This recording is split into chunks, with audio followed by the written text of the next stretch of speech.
Ito na yung ating in-order mga ka-sounds na speak on. So dumating na. Tingnan natin yung laman niya kung ano. So yan.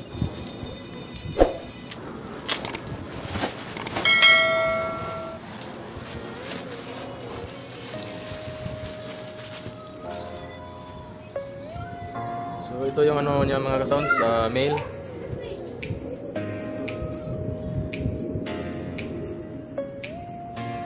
So mukhang okay naman.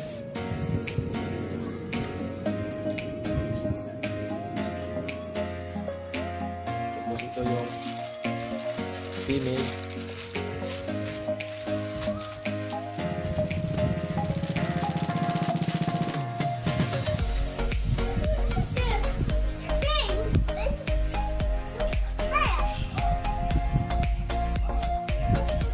So ayan. So ito yung gagamitin ko mga ka-sound sa aking MCB.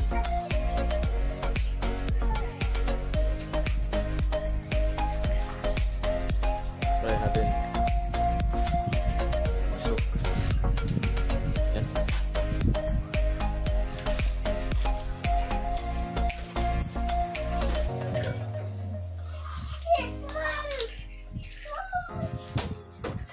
So okay naman. So ito yung sa loob niya mga ka-sounds, mas maganda pala kasi bolt type siya. So hindi na siya kailangan i-solda. So screw na lang yung paghigpit ng kanyang wire.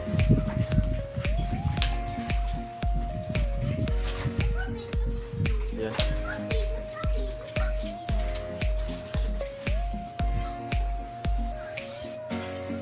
So okay tong isa mga ka-sounds. Tapos check natin itong isa.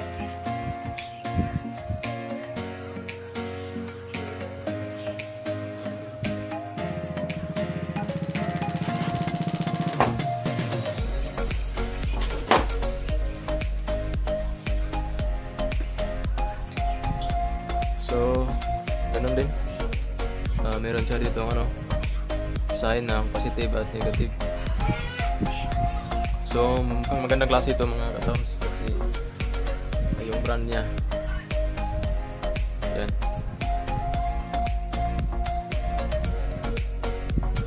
So okay siya. Kabit natin to baka sa susunod na araw. Ito lang parang iwan ko kung anong brand dito. Ganun rin naman pala yung brand niya. Trick. Pero plastic lang siya, hindi siya yung parang aluminum. Pero okay naman siya.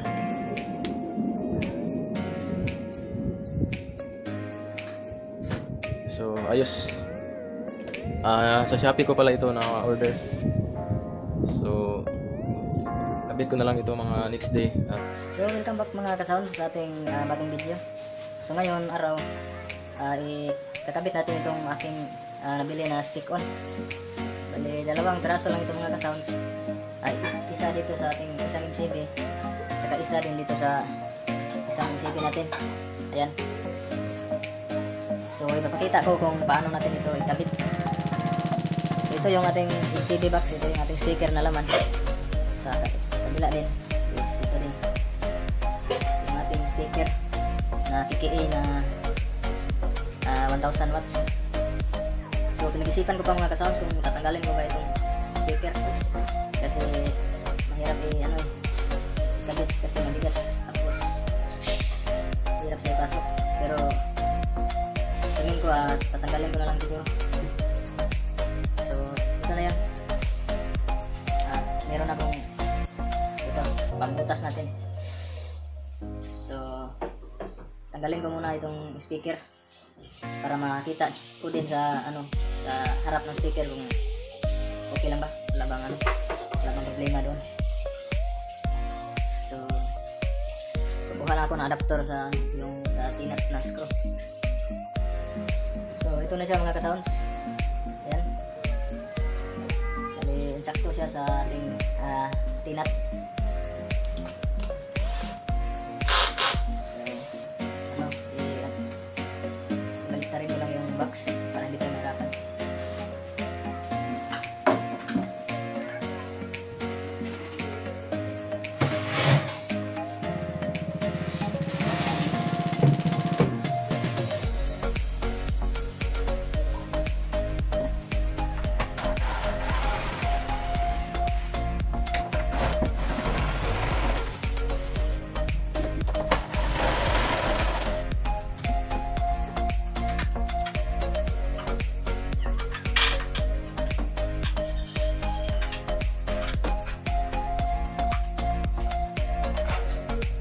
okay na mga ka-sounds. Ito yung screw, natanggalan natin. So madali lang siya tanggalin kapag mayroon tayong ganito cordless string. So tingnan natin speaker.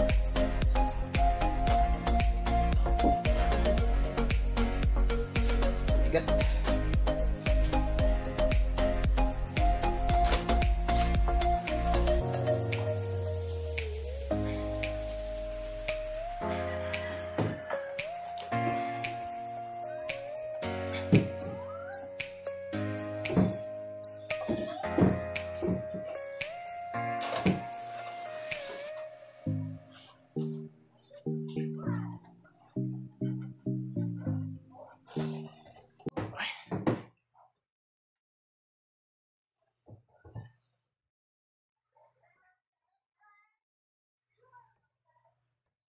So ito na mga ka-sounds yung ating speaker. Yan. So okay na okay naman. So meron lang mga konting alikabok.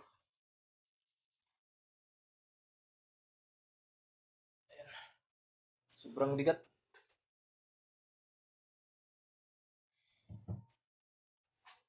So bukas mga ka-sound Sunday patugtugin natin to sa labas. Nandito lang ako sa loob ngayon kasi umuulan kasi. So wala namang problema yung ating speaker.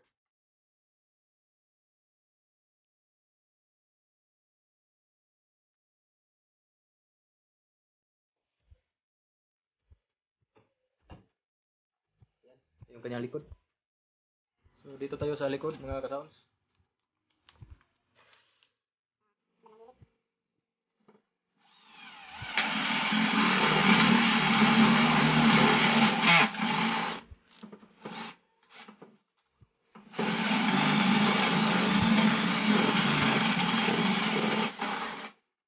Bali sinadya ko talaga mga ka-sounds na tanggalin yung speaker kasi delikado baka ano doon matamaan itong ating itong butas.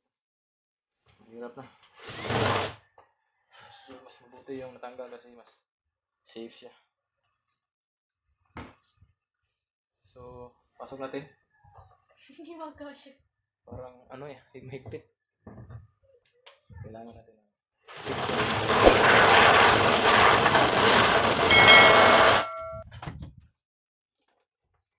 ayun, masipit. So, sabihin natin ulit.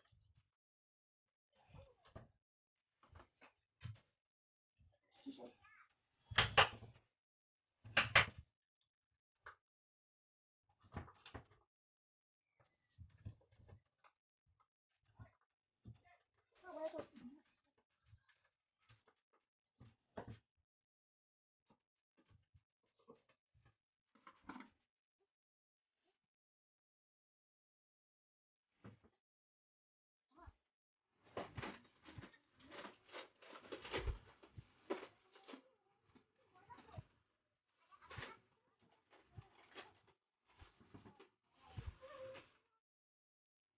Bali ano lang tayo mga ka-sounds, positive 1 at saka negative 1.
So yan mga ka-sounds, kailangan maganda yung ating pagkakasulda.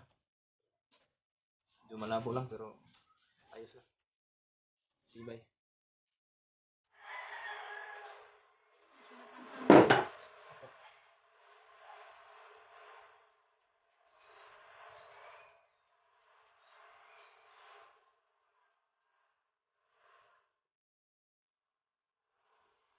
dito tayo sa ano, negative 1, positive 1. So ito na yung dalawa mga ka-sounds sa isang MCB.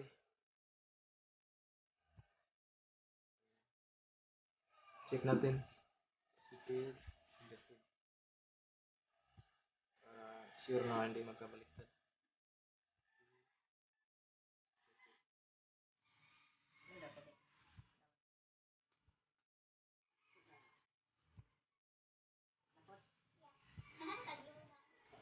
So, okay na mga ka-sounds, napasok na natin. At saka yung wire, so i-screw na lang natin yan.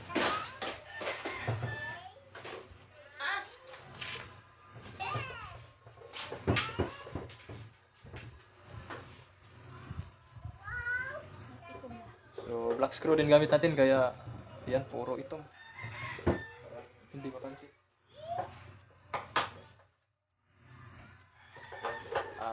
Saktong higpit lang.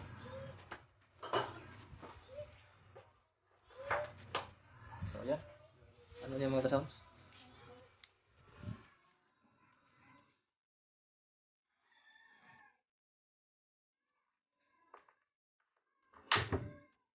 Okay na yan, basta mo, ano, piti. So, ngayon pala mga ka-sounds, ito. Ikakabit din natin itong wire dito sa nail. So, gagawin natin, kailangan natin itong buksan. Ganyan. Tapos, kailangan natin itong bunutin. So, ito na yung sa loob niya. So, merong ano dyan mga ka-sounds, parang saksakan ng wire. So, meron ding mark dito, positive 1, positive 2, negative 1, negative 2. So, pipili tayo dyan ng no, yung positive 1 at negative 1. So, doon natin ikakabit yung wire. Saan ba yun? Ito, negative 1. So, negative. Ayan. So, higpitan lang natin.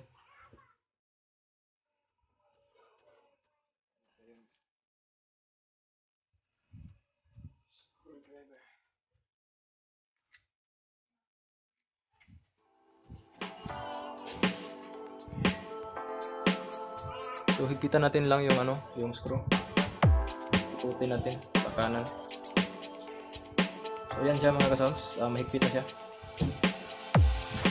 Ayan. So, hindi na siya mabunot. Tapos, dito tayo isa sa positive 1 din.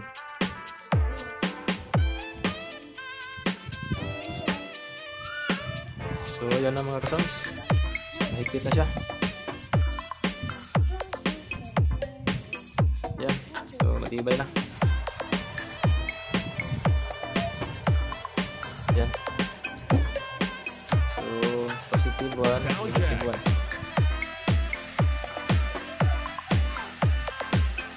Ganyan. Yan. Tapos, hindi lang natin napasok yung dalawa dito. So, dito na lang sa kabilang dulo natin ipapasok. So, ganyan siya mga ka-sound. So, pasok natin yung wire dito. Dito. Yan. Ito lang.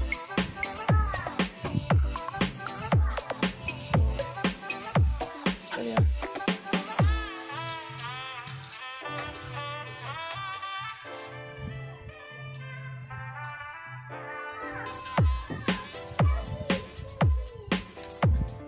So, yan na siya mga ka-sounds.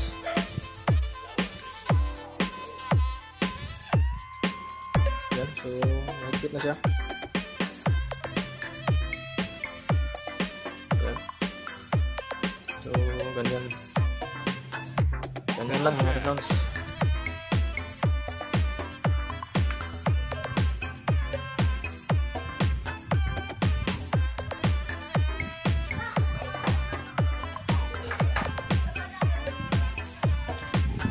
Okay na. So, ganun lang yung pagkabit ng ating speaker mga ka-sounds. So, ayos na yung pagkabit natin. Yan. So, Okay na okay. So mga ka-sounds, sana ay may natutunan kayo sa aking video ngayon. So maraming salamat sa inyong panonood, and pa-like and subscribe na din sana. So yung isa naman mga ka-sounds, lalagyan ko. So hanggang dito na lang yung aking video kasi ganun lang naman. Yung ano yung ginawa natin dito, ganun na din sa isa. So hanggang dito na lang yung aking video. Thank you so much.